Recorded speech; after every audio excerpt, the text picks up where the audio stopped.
بسم الله و صلات و سلام علی رسول الله. بینندای عزیز، ما امروز درباره یک نشست علمی بین امام ابو حنیفه رحمت الله علیه و امام صادق صحبت خواهیم کرد. امام صادق ابن محمد باقر، پسر امام علی سجاد، پسر حسین ابن علی ابن ابی طالب المدنی الهاشمی النبوی العلوی صحبت خواهیم کرد.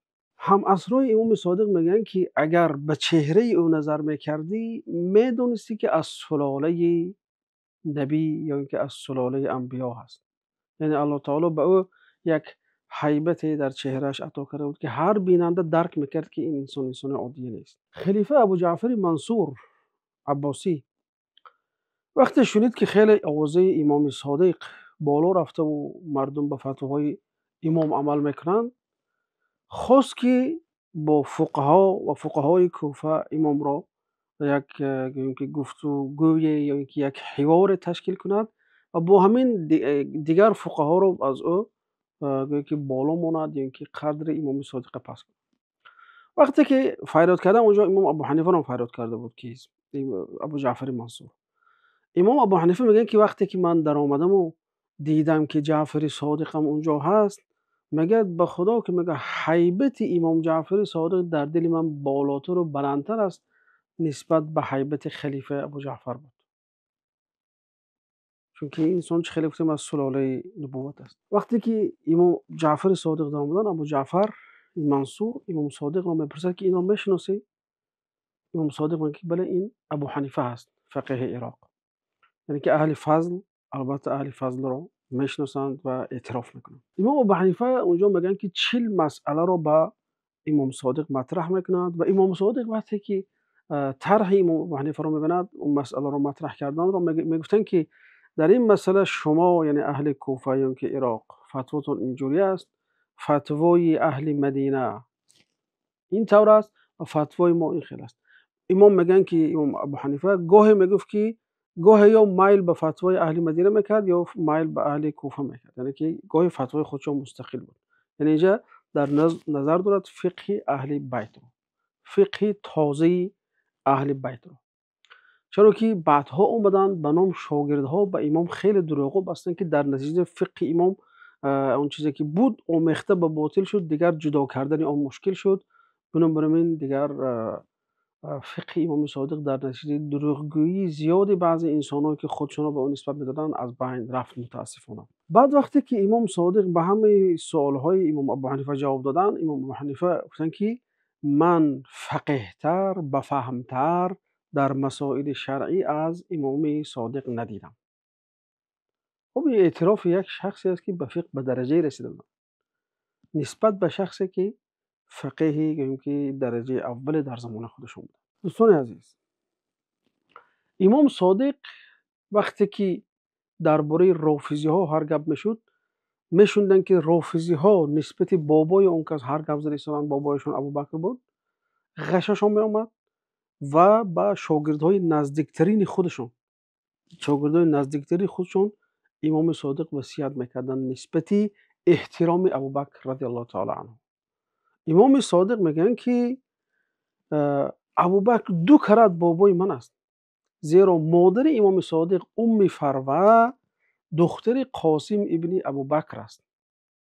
خب مادرش یعنی مادر فروه این اسما بنت عبدالرحمن ابن ابوبکر است.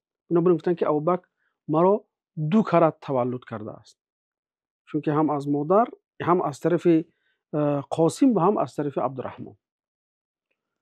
خب میگن که روز مرد آمد و گفت که یک همسایه من است درباره ابوبکر بدگویی میکنند. امام صادق گفتند خدا از همسایت بیزار است. برای چه؟ برای اینکه بابای ما رو دشنام میده. گفتن که من هر قدر که از شفاعت علی امید داشته باشم، همان قدر از شفاعت ابوبکر امید دارم. این سخنی که از سخن امام صادق رضی الله تعالی عنه است. میگن که ابوبکر، من برای آن از شفاعت ابوبکر مثل شفاعت علی امید دارم که ابوبکر 2 کرات بابای من است. خیلی در بالا گفتیم، هم از طرف قاسم ابن ابوبکر هم از طرف عبدالرحمن ابن ابوبکر است. روایت ها آمده است که گاه مخلصای خودشون، مریدای خودشون این طرف اون طرف میفرستادن امام، تا اینکه سخن امام را پهن کنند، گویند که کسی گمان میکند که من امام معصوم هستم یا کسی گمان میکند که امامت من از طرف خدا هست، من از او بیزار هستم. و هر کسی مرا به ابوبکر دشمن میداند یا ابوبکر را دشمن میداند، الله تعالی از وی بیزار است و من هم از او بیزار هستم، میگفتن امام صادق رحمت الله تعالی علیه. حتی میبینیم که پدرشون رو عمر ابن عبدالعزیز که نبیره دختری عمر ابن الخطاب میباشن، خلیفه اموی، پدر امام صادق رو گاهی دعوت میکردن پیششون. یک روز دعوت کردن و حاجب عمر ابن عبدالعزیز بیمار میشود و به جای خودش پسرش میآید حاجبی میکند، امام باقر رو نمیشناخت. و عمر ابن عبدالعزیز امام باقر در سرای حکم درآمدنش دیده بودن و گفتن که برای حاجبی که این جوان بود و امام رو نمیشناخت، رو ابو جعفر رو فریاد کن. ابو جعفر یعنی که کنیه امام باقر بود. وقتی که این حاجب برآمد و خواست که امام باقر رو فریاد کند، گفت ابو جعفر کی است؟ میگن که امام از جاشون نخستن.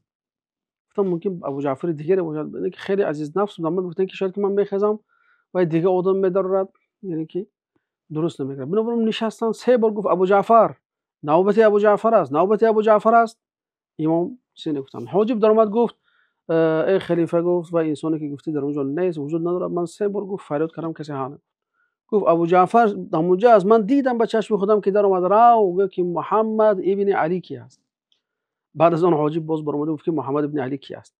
بعد امام نزد خلیفه در اومدن، خلیفه امام با آغوش گرفت و صحبت کردن. بعد از اون خلیفه گفت، عمر ابن عبدالعزیز گفت که برای من یه نصیحت کن. بین امام باقر یه جمله گفتن که اتق الله حیث ما کنت، یعنی که در همه حالت، در همه جا از الله تعالی بترس، تقوای الله تعالی رو پیشه کن. و اتخذ الکبیر ابا، اونی که از تو بزرگ است اونو برای خودت پدر گیر. و الصغیر ابنا، این مایده برای خودت پسر گیر. و رجل اخن، اونو که همتای تو از در سن سالش نزدیک است اونو برای خودت برادر گیر. بعد عمر ابن عبدالعزیز گفت به نام خدا، گفت قسم که تو برای من یک موعظه کردی، یک وعظ پند دادی که اگر به همون پند تو من عمل کنم، کار من پیش می رود، کار من مستقیم می شود، کار من راست می شود. سپس برآمد رفت. امام باقر برآمد رفتن. باز عمر ابن عبدالعزیز چیزی یادش اومد و از قفای امام باقر داون رفت، در کوچه خود خلیفه رفت، امام آغوش گرفت، سرش بالای سینه امام باقر ماند و گریه کرد امام خلیفه. بعد میگن اونجا هر چی که باقر از عمر ابن عبدالعزیز پرسید، عمر ابن عبدالعزیز حاجت او را برآورده کرد. هر چی طلب کرد برای طلبه هاش، برای مخلصاش، برای خودش، برای خانوادهش، همه را برآورده کرد. بار امام باقر درباره ابوبکر پرسیده شدند، گفتن که انی اتولاهما و استغفر لهما، من اونها رو دوست میدارم، من اونها رو خودم ولی میکنم و برای اونها استغفار میکنم. سالم ابن ابی حفصه بن یه شیعه بود. ما بارها تاکید کردیم که شیعه های حاضر از اون شیعه ها خیلی فرق داره. مرد بین نامش ابن ابی حفصه است. ابن ابی حفصه یعنی به معنی که دخترش نامش حفصه بود. اونا اون زمانها یک توده کلانی از شیعه بودن که ابوبکر رو دوست می‌داشتن، عمر رو دوست می‌داشتن، صحابه پیامبر رو حرمت می‌کردن. بنابراین برای خودشون خیلی کنیه دارن. میگوید که از امام باقر درباره ابوبکر و عمر پرسیدم. امام گفتن ای سالم، دوستشون دار، اونها رو دوست دار، از دشمنای آنها بیزاری جوی کن و دور باش از اون دشمنای ابوبکر و عمر، زیرا آن 2 نفر امامان هدایت و امامان راهنما هستند، مردم به راه راست بردند. این قول امام باقر نسبت ابوبکر و عمر رضی الله تعالی عنه است. ذهبی میگه که همین سالم میگه تشیع داشت. ببین چقدر ذهبی دقیق است در نقل همین قولاش. میگه که سالم تشیع داشت، لکن با وجود این حدیث را نشر کرد، بگه در حالی که شیعه‌های سبعی این چیزا رو پنهان بکنن. شیعه‌های دروغین، شیعه‌هایی که آمدن تشیع را در دشمنی با خلفا دیدن. اما شیعه‌های حقیقی مثل سالم ابن ابی حفصه چه کرد؟ امام‌ها را دوست می‌داشت. ابوبکر و عمر هم در برابر آنها دوست می‌داشت. خب دوستای عزیز، اما وقتی که این قصه ها رو ما به این رافضی های سبعی امروزه نقل میکنیم بگن که امام چه کرد؟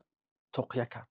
امام صادق تقیه کرد. امام باقر تقیه کرد. متاسفانه تقیه یعنی معنی که بزدلی کرد. یک چیز میگفت که با اون عقیده ندارد. از انسان اطرافش میترسید، برای این گپای دروغ میزد میگه برای اونها. مگر این مسئله عقیده میشه که در اون تقیه کرد. باز از همین سالم ابن ابی حفصه، یعنی سالم ابن ابی حفصه شیعه‌ای بودن که اصحاب پیامبر دوست می‌داشتن و این ابی حفصه نام، یعنی که کنیه پدر سالم است که یعنی که سالم خواهر به نام حفصه داشت. شیعه بودن که حفصه رو برای خود یعنی که الگو می‌دونستن.